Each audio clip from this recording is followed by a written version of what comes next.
Hey everyone, and welcome back for another deep dive with us. You know we love picking apart interesting research, and today we're taking a look at the experiences of autistic students in school. Specifically, their high school graduation rates, actually. Yeah, and there's some pretty shocking data out there. Okay, lay it on us. Well, studies have shown that up to 50% of autistic students don't graduate high school. Whoa, 50%. Yeah, it's a pretty stark statistic. It really is. And it's not just about, a number on a page. Right. When you think about the long-term consequences for these individuals, for their families, for society as a whole, it's a pretty significant issue. Definitely makes you want to dig deeper and understand what's going on. Yeah. Right. Like, what are the things that are preventing these students from reaching that milestone? What's the research say about the biggest obstacles they're facing? Well, there are a number of factors at play. Okay. But some of the most prominent ones that the research points to are lack of accommodations in the learning environment. Hmm. The social difficulties that many autistic individuals experience, the challenges they face with executive functioning, Yeah. and then a big one that often gets overlooked is the impact of sensory overload in a typical school setting. All of those sound like incredibly difficult things to deal with, especially when you're trying to learn and grow. Absolutely. When you say lack of accommodations, what exactly do you mean? So physical accessibility is definitely important. Right. But it's often the way that teaching and learning are structured that create the biggest hurdles. I see. For example, many autistic students thrive when they have visual schedules and organizers. Oh, interesting. This helps them understand the flow of the day, anticipate transitions, and it really plays to the way many autistic individuals process information best. Makes sense. But many schools just aren't equipped to provide that kind of support. Yeah, it's like we're still stuck in that one-size-fits-all model of education. Exactly. And then we know that just doesn't work for everyone. Right, and that's where the concept of neurodiversity comes in. Okay, can you give us a quick definition of neurodiversity for those who might not be familiar? Sure. Neurodiversity is basically the idea that neurological differences like autism are a natural part of human variation. Mm-hmm. It's moving away from this idea that there's one normal way for brains to work Right. and recognizing that these differences are valuable and contribute to the richness of our society. So it's about celebrating those differences, not trying to erase them. Exactly. Okay, so we've talked about accommodations or the lack thereof. Right. You also mentioned social difficulties as a major barrier for autistic students. Yes. Can you talk a little bit more about that? What are some of the specific challenges they face? Sure. Imagine, if you will, navigating a world where social cues and unspoken rules constantly feel like this puzzle you're trying to solve. Oh, wow.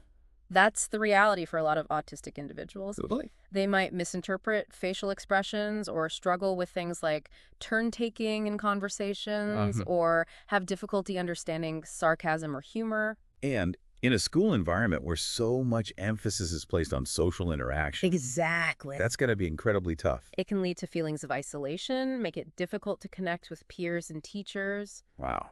And unfortunately, it's not uncommon for autistic students to be labeled as antisocial just because they interact differently. Which just adds another layer of difficulty on top of everything else. Absolutely. So it's not that they don't want to connect, it's that they just communicate and process social information differently. Exactly. And those differences are often misinterpreted. Right. Okay, what about executive functioning? You mentioned that as a major hurdle as well. Yeah, that's a big one. And I'll be honest, I hear that term a lot, but I'm not always sure I fully understand what it means in a practical sense.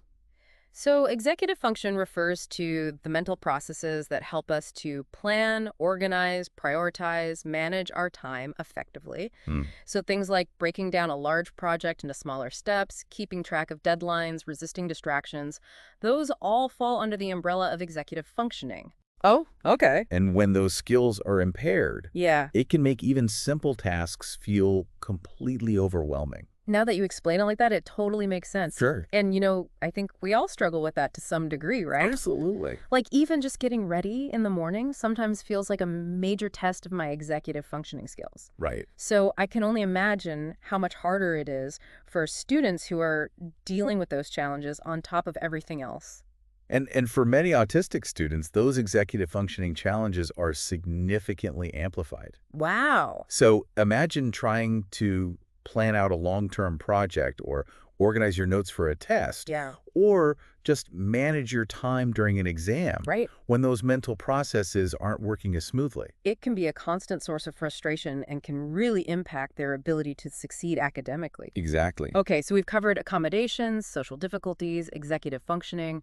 What about sensory overload? How does that factor into the challenges that autistic students face? That's a huge one, and it's often overlooked. Mm-hmm. Many autistic individuals experience the world in a much more heightened sensory way. Interesting. So sounds, lights, smells, textures, things that most people barely notice can be incredibly intense and overwhelming for them. I think we've all had those moments where a certain sound or smell just drives us crazy. Actually, But I'm guessing for someone with sensory sensitivities, it's not just a momentary annoyance. no. It's this constant barrage. It can be incredibly debilitating. Yeah. So imagine trying to focus on learning. Right. When the fluorescent lights are buzzing, someone's pencil is scratching on paper. Yeah.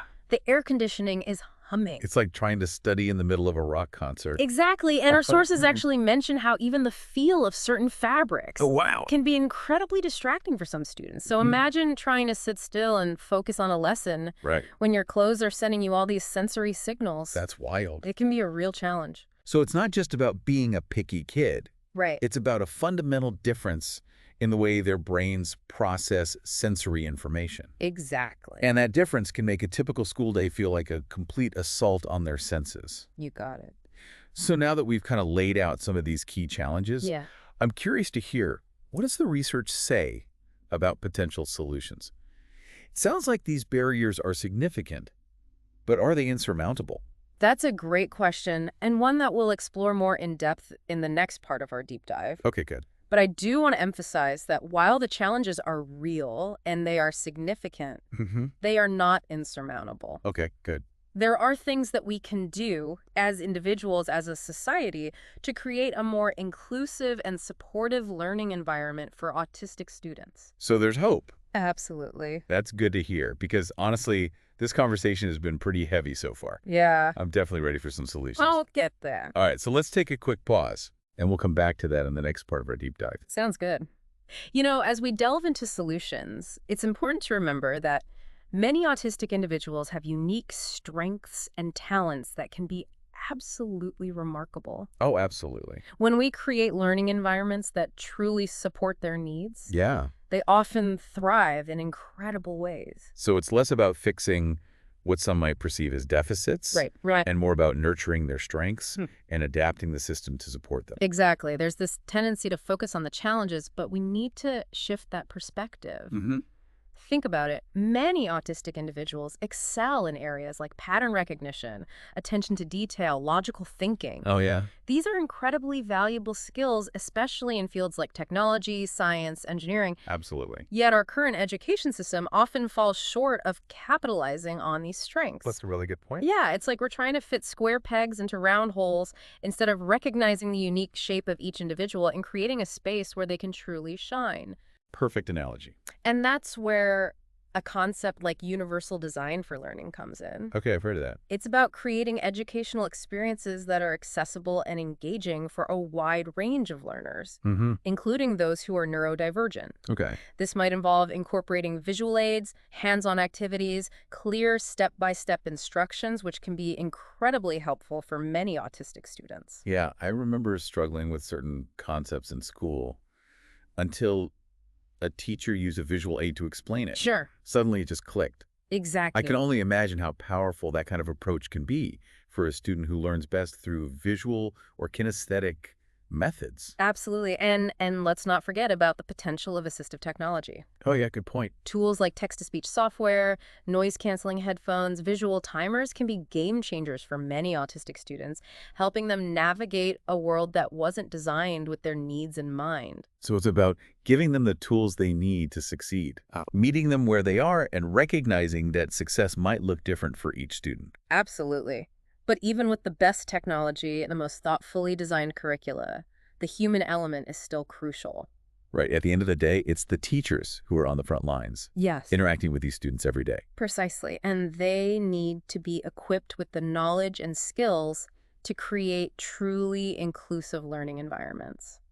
What does that look like in practice? Well, this goes beyond just a general awareness of autism. It's about understanding the spectrum, Mm-hmm. recognizing that each student is an individual with their own unique strengths and needs. So what does that kind of teacher training look like? Like, beyond just reading a book about autism, Yeah. what are some specific things teachers can learn to be more effective in supporting these students? It's about being able to adapt their teaching styles, Okay. using visual supports, incorporating sensory breaks, fostering positive social interactions. Mm. It's about creating a classroom culture where every student feels safe, respected, and valued. I'm sensing a theme here. It seems like a lot of the solutions revolve around flexibility, Absolutely. recognizing that there's no one-size-fits-all approach to education. You're absolutely right. And when teachers embrace that mindset, Yeah. they're not just helping autistic students, they're creating a better learning experience for all students. It's about recognizing that everyone learns differently and that embracing those differences ultimately benefits everyone, right? Absolutely. It creates a richer, more vibrant learning environment for all. Exactly. And that brings us to another critical piece of the puzzle: early intervention. Okay, we talk about that a lot on the show. The earlier we identify and support autistic children, Mm-hmm. the better their chances of success, not just in school, but throughout their lives. So we're talking about catching those challenges early on before they become major obstacles. Exactly. Early intervention programs can provide individualized therapy, support for families, and help children develop the skills they need to thrive in a school setting and beyond. So like a more proactive approach that sets these kids up for success from the very beginning. Precisely. It makes you wonder how many of those students who end up dropping out could have had a different outcome if they had received the right support early on.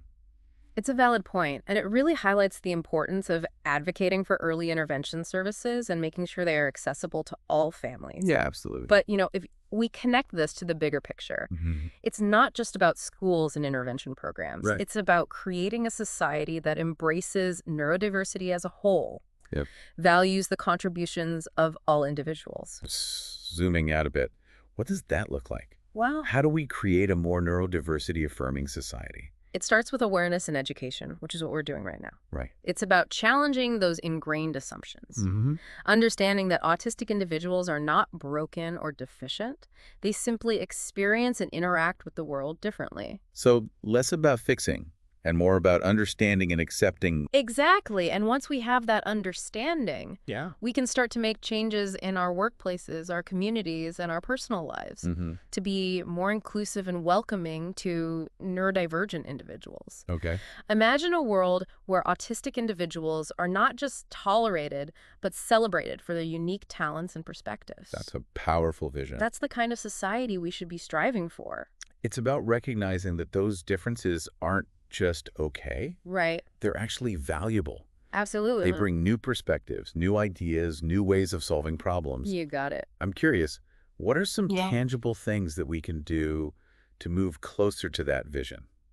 That's a question we'll dive into in our next segment. Okay, great. Because while the task may seem daunting, there are actually a lot of things we can do, both big and small, Yeah. to make a difference. Okay, so we've talked about the challenges, we've explored some potential solutions, but I think the question on everyone's mind is, what can we actually do Yeah. to make a difference? Yeah, it can definitely feel overwhelming. It does. But there are so many ways to get involved. Okay. And even small actions can have a ripple effect and create a bigger impact. All right. One of the most powerful things you can do is to just continue to educate yourself about autism. So going beyond just the basics, Yeah, exactly. what are some ways that we can really deepen our understanding? Well, it's about challenging your own assumptions Mm-hmm. and recognizing the diversity of experiences within the autistic community. Right, because it's a spectrum. It is. And so reading books and articles written by autistic authors, Oh, good idea. watching documentaries, listening to podcasts or interviews that feature autistic voices, Yeah. those can provide really invaluable insights. Hearing those lived experiences firsthand, I Yeah. think, can be really powerful. Absolutely. But how do we move from knowledge to action? How can we take what we've learned and actually make a difference in the lives of autistic students and their families? Well, one way is to support organizations that are working to improve the lives of autistic individuals and their families. Hmm. There are so many amazing groups out there doing incredible work in areas like education, advocacy, and research. Oh, for sure. And even a small donation can go a long way. Absolutely. Donating time or money to a good cause is always a great option. Yes. But what about something a little more hands-on, you know? What if we want to get involved in our own communities? Well, that's where grassroots efforts come in. Mm-hmm. You can connect with your local schools, advocate for more inclusive policies and curricula, Okay. or volunteer your time to support autistic students and their families. So, like showing up at a school board meeting Exactly. and speaking up about the need for better accommodations. Absolutely. Yeah. Those things can make a real difference. It's about using our voices to advocate for change, Yeah. being visible allies, and showing up for the autistic community in tangible ways. You got it. And don't underestimate the power of small acts of kindness Mm-hmm. in your own personal life. Right. If you know an autistic student or family, offer your support. Maybe it's helping with homework, maybe it's providing respite care, Oh, that's a good idea. or just being a listening ear. Just being there. Those gestures can mean the world. Yeah. Those small acts of kindness, I think, can often have the biggest impact, Absolutely. especially when someone's feeling overwhelmed or isolated. For sure. And, you mentioned earlier that it's not just about schools, it's about creating a more inclusive society as a whole. Right. How can we promote neurodiversity in our workplaces, in our social circles, in our everyday lives? Well, I think it starts with recognizing that there's no one right way to be, one right way to learn, one right way to work.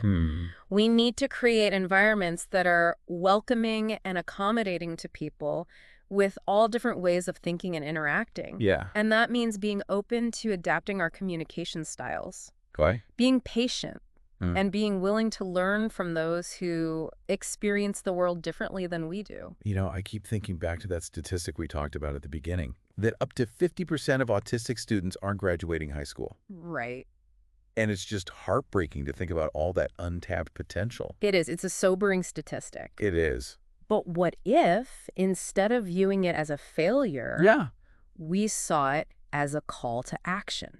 Ooh, I like that. A call to create a world where every student, regardless of how their brain is wired, has the opportunity to reach their full potential. That's such a good way to reframe it. And it's a good reminder that we all have a role to play We do. in building a more just, equitable, and inclusive society for everyone. Absolutely. And it's not just about doing it for them, it's about doing it for all of us. Right. Because we all benefit when everyone has the opportunity to thrive. Oh, well said. This has been such a great conversation. Thank you. It has been my pleasure. I've learned a lot, but I think the most important takeaway for me is that there's so much more to learn and explore. Absolutely. We've just scratched the surface, but hopefully this deep dive has provided a good foundation Right. for continuing the conversation. So keep learning, keep asking questions, and keep advocating for a world where everyone can thrive. Couldn't have said it better myself.